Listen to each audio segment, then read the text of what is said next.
Well, we're in the engine compartment of a real special car, 1970 only year, AAR Trans Am Series Cuda. These things had a very special engine in them. They had a 340 that was built only for this vehicle. It has a special set of heads on it, special blocks, special intake manifold, tri-power setup, a cold air induction system, fiberglass hood, high flow radiator in it, high flow exhaust manifolds, cast iron. These cars were very, very special cars. This motor has nothing to share with the standard 340 Mopar engine. It's totally different from the bottom to the top. There is nothing the same. It's a great running engine. These motors produced middle threes, probably 350, 370 horsepower as they came from the factory in this configuration. Of course, whenever you modified it with cam and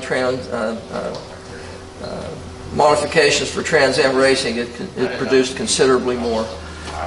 Manifolds have absolutely no rust whatsoever on them. You can see that they've been high temp coated. Steering box is new. It does have power disc brakes on it, dual stage master cylinder with stainless steel brake lines. It does not have power steering. Doesn't really need it. This car steers really, really well. About the same steering effort as say like a new Corvette would have. This is about the same effort that you set forth to steer this car without power steering. And most of these cars were ordered that way. It does have the Mopar fender tag, but it also has the additional Trans Am fender tag that came with these vehicles. New battery. This is painted exactly as it should be from the factory. You know, where your matte black transitions down onto the inner fender panels, just the way it should be from the factory. Does not have air conditioning. Car was never offered with air conditioning. It was not an option. Radiator core support is the correct one. It's never been bumped anywhere. It's had absolutely no trauma whatsoever to the front end. The alternator is the original style alternator. All your belts and everything are new on the car. Same with the hoses. They have the correct clamps. A lot of attention has been paid to put this car back to exactly what it was in 1970 when it left the factory. As far as the hose clamps goes, the undercarriage, which you'll see the video of the undercarriage and its originality that it retains there. Everything has been done to keep this car as original as it possibly could be kept. And it's such a rarity to find one of these, and one in this condition is just that much more of a rarity. Fantastic engine compartment. I don't see anything that is not the way it was in 1970 when it left the factory. Let's go around the rest of the car. You are at Hanksters in Daytona Beach, Florida, and today we're going to present to you a really rare vehicle. 1970, 1 year only, Trans Am Series AAR Cuda. These cars were very, very low production cars. Very few were produced and very few left today. This car is one of the finest examples I've ever seen of one.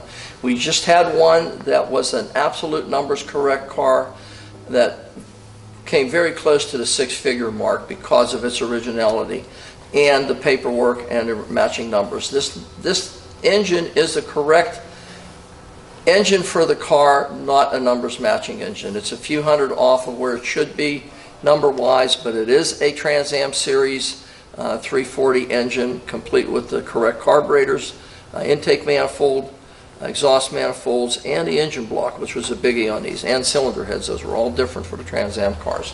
Let's go over to the outside and we'll pick out some of the aesthetics that we can find for you and see how nice this guy actually is.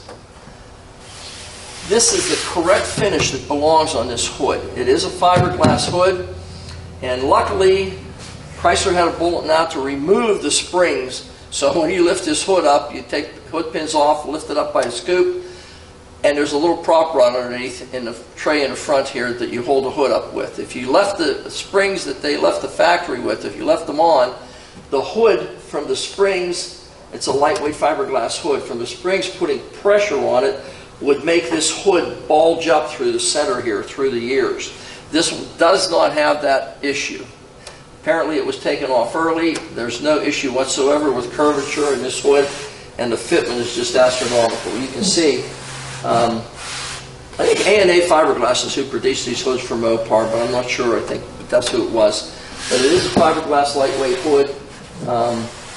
About 1/8 of an inch the whole way around that side. The fitment to the fender, you can see in the video, is just really as nice as you're ever going to find. The same here.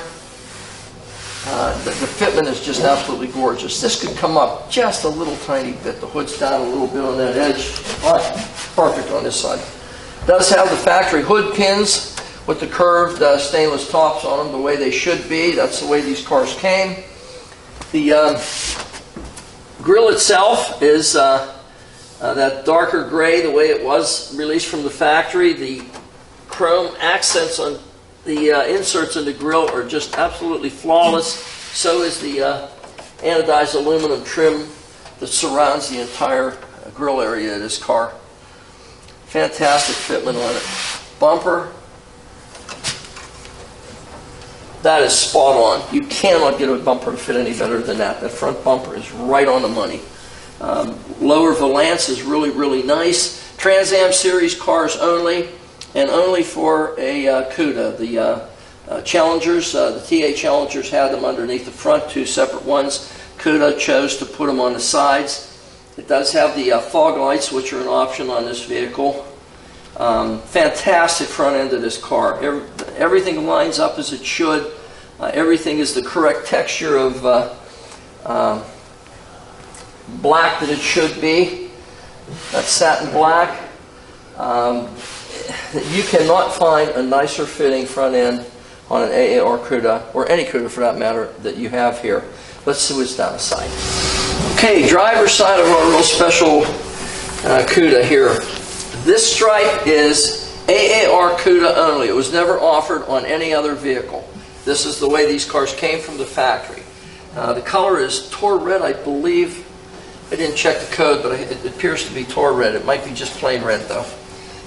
Again, you know, your air deflectors on the front. All tin. Fitment is absolutely beautiful on this door, to fender, to hood, to rocker panel. That is not ever going to get any better. I don't care what kind of car you find. That is as good as it gets. The car is really, really a high-end fit and finish vehicle. I hope that you can see it in the video, but everything on this car, the paint, the fit, the finish, everything is just top shelf. You're not going to find one better than this.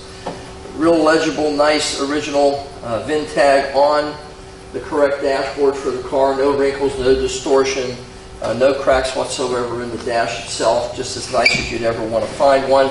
All the trim around the window is really, really nice, really sharp. Correct sport mirrors that go with these vehicles. That's the way they came. Drip rail, not a single mark anywhere on it. Nice resilient rubber. Window wipes the same way. They're all nice and new. This car it appears to be a total rotisserie restoration. The undercarriage is going to show you that it does retain its originality as far as the splatter sound deadener that still retains from the factory. But the car is done to the nth degree. The roof is absolutely, well, the roof's the roof. But there are no marks, there's no dings or imperfections in the paint, nothing whatsoever. Door to the rocker panel, to the quarter panel. Look at this. This is totally amazing. This is one of the nicest cars so far that I've done this year, I think, as far as fitment goes. A lot of them were close to this. This thing may take the cake for the best fitting one. Perfect chrome on the door latch. Most of these are a little deteriorated at some point. A little bit of, we'll call it patina in the chrome. This one has absolutely none. Seals on the rear windows are just as sweet as can possibly be. Again, you know, your rubber seals for the windows are nice and resilient and clean. Window wipes back here the same way. Sail panels. Sometimes you can see a mark where the quarters are put on to the roof line. This one has absolutely none. Zip, zero. Trim around the back windows, same way. Hatch shelf. Retains all of its originality and color just the way it was in 1970. Quarter panel. And there's our exhaust coming out the sides. Cuda and Challenger only, 1970 only. That's the way they exhausted them. All tin. No Bondo, no putty anywhere. Side marker lamps. Neglected the front one. It's just absolutely perfect too. The fit on that thing is just absolutely astronomical. It does not have tinted glass. This guy just has regular glass in it. They chose not to use a tinted windscreen, side windows, or rear window on it. It has crystal clear glass in it. No marks in the glass, no wipe marks from the wipers or anything. Really a nice setup. Wheels on this car, again, Trans Am only. 15-inch. They're 15 by 7s, and they're a rally wheel. That's the way they came. They did not have another wheel option for this vehicle. This is the way your Trans Am cars came. And they have the correct center hats with them with the argent finish to them. You can see this neat striping starts wide in the front and gets closer and closer and closer in the back, smaller. Cuda, and this is reflected back here where it says Cuda. AAR, All American Racer, that's Dan Gurney's race team. And that's who campaigned these cars back in the 70s, was Gurney. Again, the entire side of this car is just as nice as you will ever find on any vehicle that we would sell here at Angsters. It's an example of what every car should be. Sometimes you end up with deviations from the factory, well within production standards. This car is spot on. When you stand here and look, I can't see where the doors are. All I see is one solid body line down the sides. Let's see what's out back. Okay, back end of our Trans Am Cuda. Rear deck.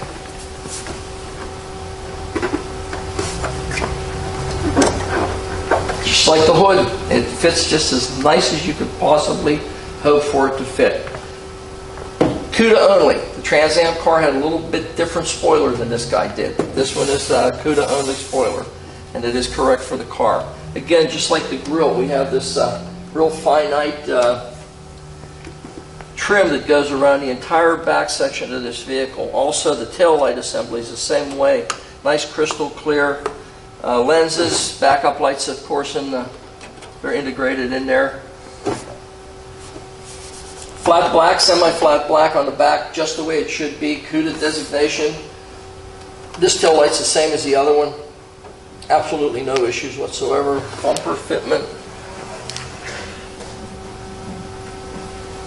It's spot on, just like the front one. Rear valance, it's just as sweet and nice as could possibly be. Usually these things are offset a little bit one way or the other. These things have been zeroed in to fit perfectly with the cutouts in that rear valance. Little bumperettes have come down, and that is as nice as you will ever find the rear section of any car, especially a Cuda. That thing is as spot on as you could ever hope to find one. One more side. Okay, passenger side of our AAR Cuda. Again, same thing. Tin. No Bondo, no nothing. This thing is original as could possibly be. Trim around the back windows, same way as the other side. No marks, no deviations. This paint, I wish you could see this paint. I wish there was a way to define this paint more than just the close-ups that Devin takes and the video that we're presenting to you now. The paint is just out of this world. It is astronomical. There's not a flaw, not an imperfection, not a little speck of dirt. I can't find anything in this. Somebody's going to have better eyes than me to find an imperfection in this, because I sure can't. Again, side marker light, nice as can be. Quarter panel, no evidence whatsoever of quarter panel to roof. This is unreal. Look at this. Door handle, same as the other side. Drip rail. Absolutely nothing. Our other sport mirror, of course. Wipes, whiskers, just as they were when they were new. Nice felt, still on the rubber pieces for your seal for the door window to the rear glass. This is unbelievable. Look at this. Absolutely unbelievable. Look. Chrysler Pentastar, still intact the way it should be. That's unreal. This rough finish goes across the top of the fenders, the top of the doors, and then stops right at the edge of the rear window there, side window. Wow. This car's totally amazing. I just went over the entire vehicle. I couldn't find a mark, a chip, a ding, a scuff, nothing. There's not a single imperfection that I could find. You can't compare it to a new Porsche or a new Ferrari, but it's so darn close that you almost have to. Trim around the windows, same way. Again, where the dashboard transitions onto the base of the windshield, just like it was produced in 1970. It looks like it's a new car. These cars were really iconic cars. In 1970, late 60s, early 70s, you had Pernelli Jones was racing the Boss 302. Sam Posey was in the Challenger RT. Trans Am car, TA. You had Mark Donahue, who was campaigning for Penske Racing in a Z28 Camaro. And then you had Dan Gurney, where the AAR came from, All-American Racer.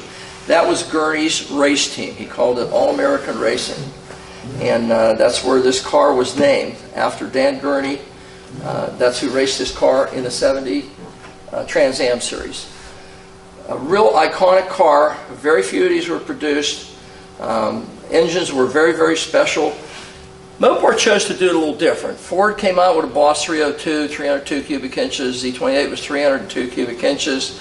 Mopar did it a little bit different. What they did is they offered you this car as a street version, which the other ones were too, but they were down on torque because of the small cubic inches. You were allowed 305 cubic inches in Trans Am racing, and that would be a 30 thousandths over, so you could custom fit your pistons and cylinders and everything.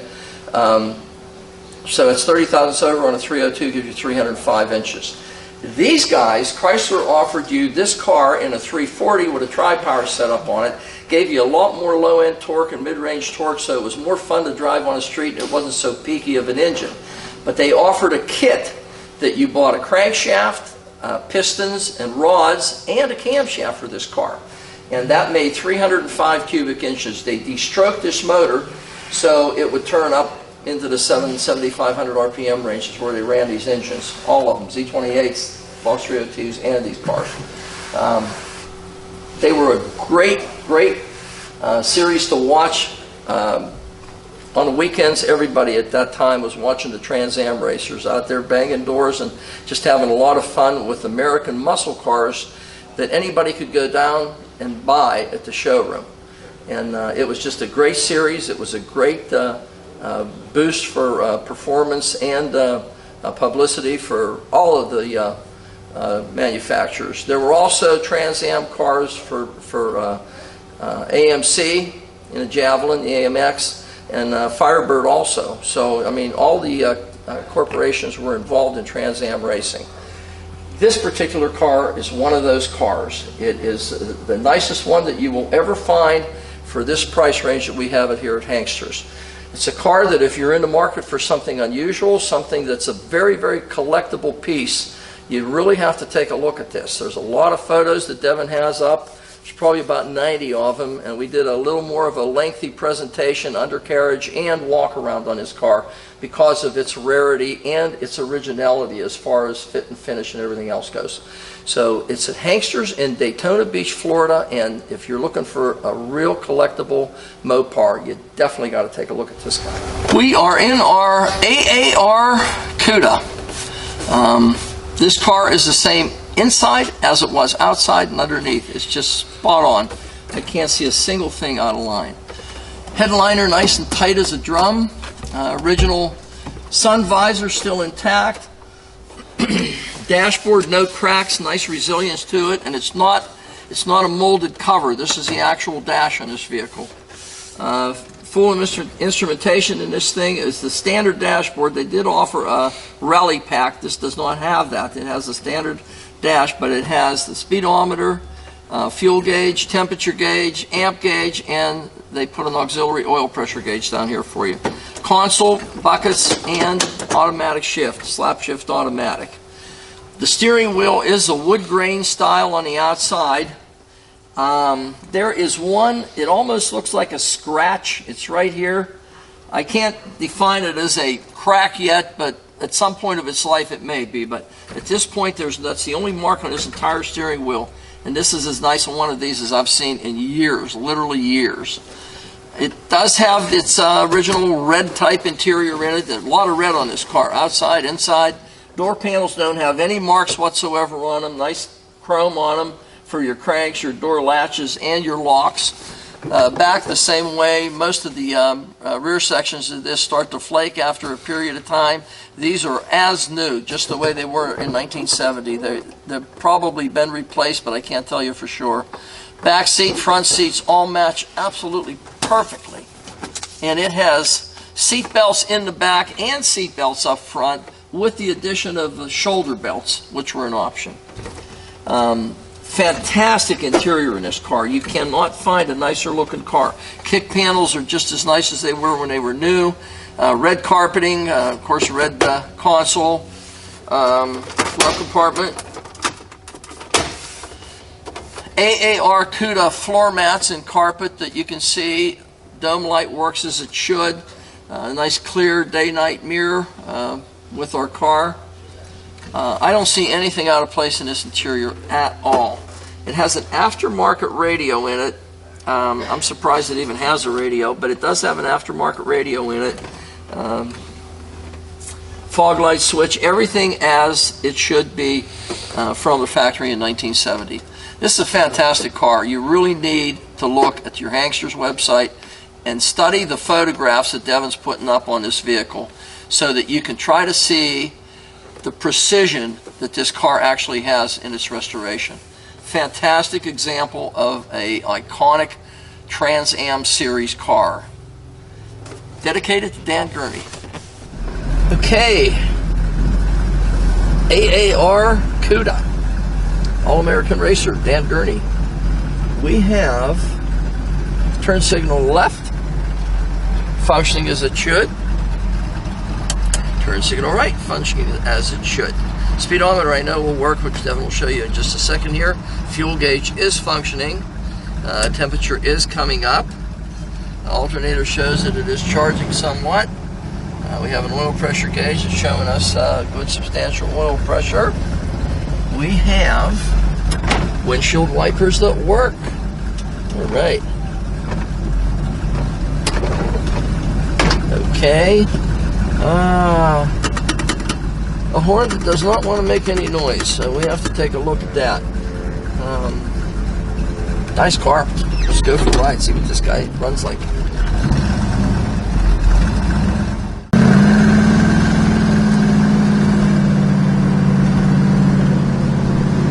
Nice running car.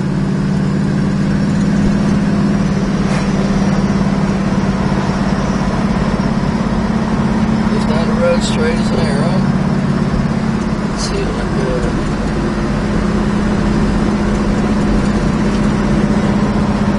See how the car behind me, I'm trying to brakes down the left.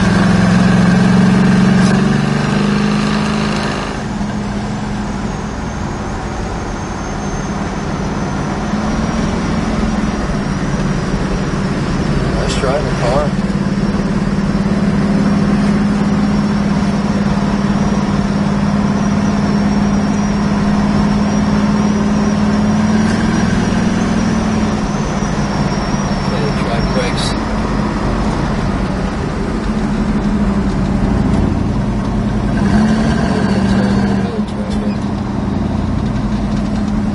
Brake stop nice and straight, no hands.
with our AAR Cuda, 1 year only, 1970.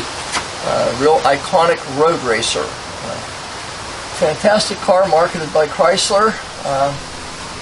These cars were set up as road racers, not as drag cars. They were never meant to be used on a drag strip. Suspension on this thing, the entire suspension is set up as a handling package, not a drag race car. This particular vehicle has a lot of originality to it, and it has a lot of restoration to it, down to the nth degree. Nice heavy sway bar in the front.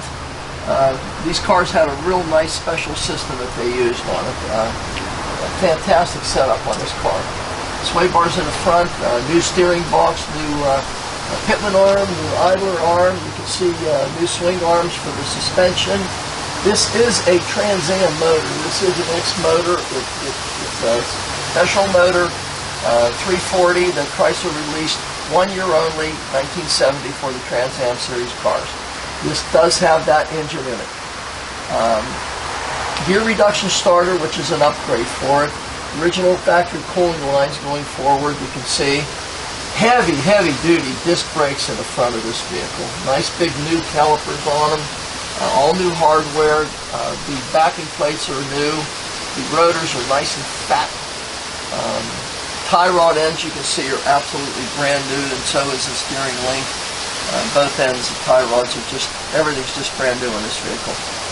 Completely done, as it should be, to duplicate the way it was from the factory, even down to where the engine compartment paint comes down onto the frame on the inside. And then it's, of course, painted black, semi-flat black. And then Chrysler used their sound deadener type material. They called it undercoating, but it was actually a sound deadener.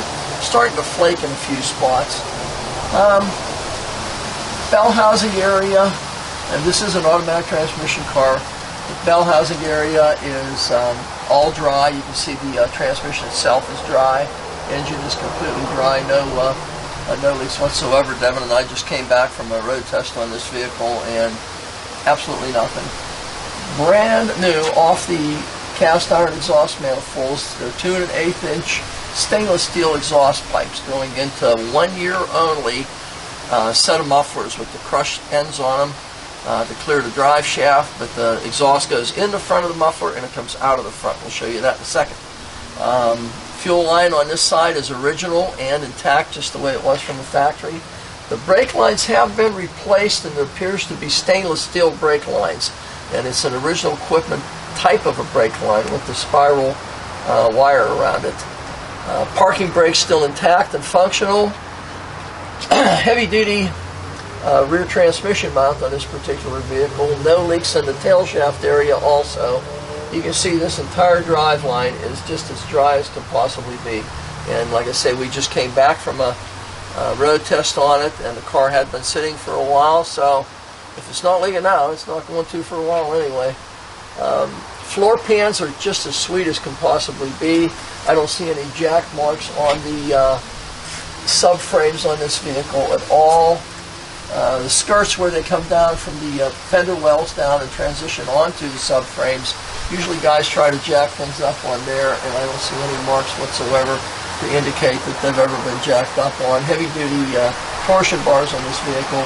It even has the original plastic deflector to keep slop from the front wheel, left front wheel, from coming back and splashing onto the linkage of the transmission.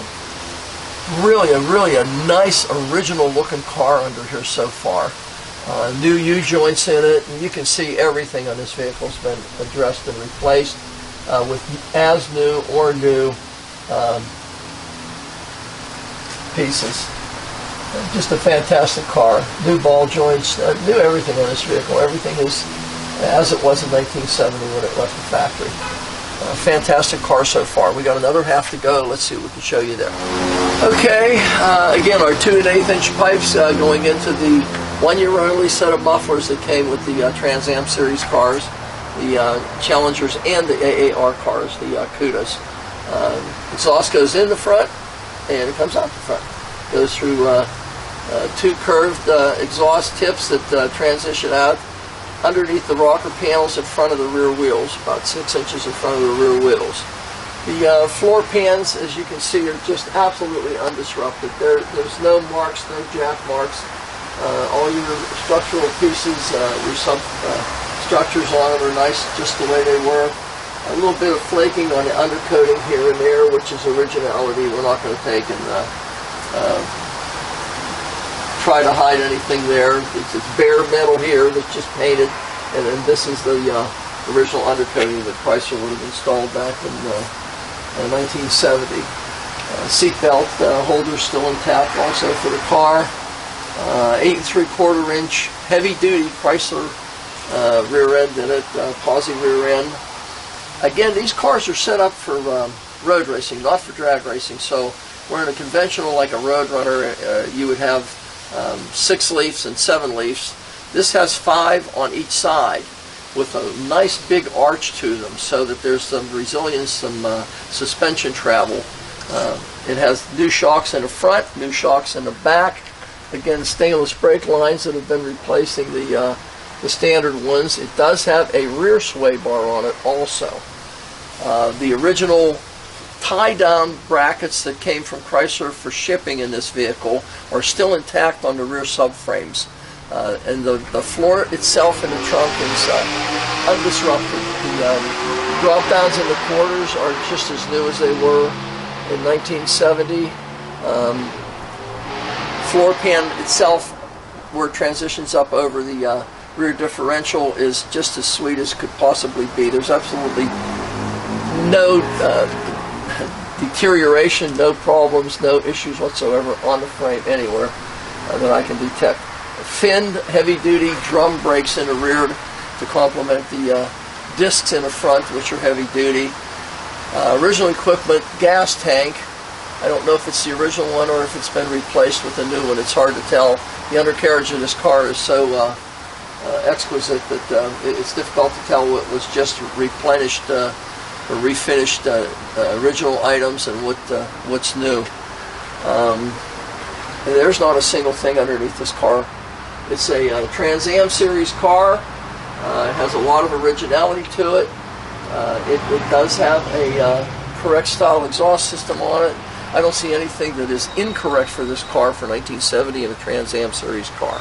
There's no pulls on the back pan. You see that from in here.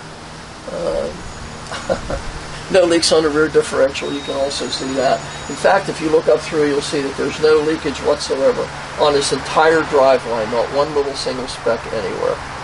This is a heck of a car. It's a 1-year only rendition that Chrysler put out there for a Trans Am series that was going on at the time. So it was basically a car that was issued by the factory for you to do a few modifications to, and you could basically take this car and go Trans Am racing with it if you wished. Fantastic car here at Hangster's. Look at this one.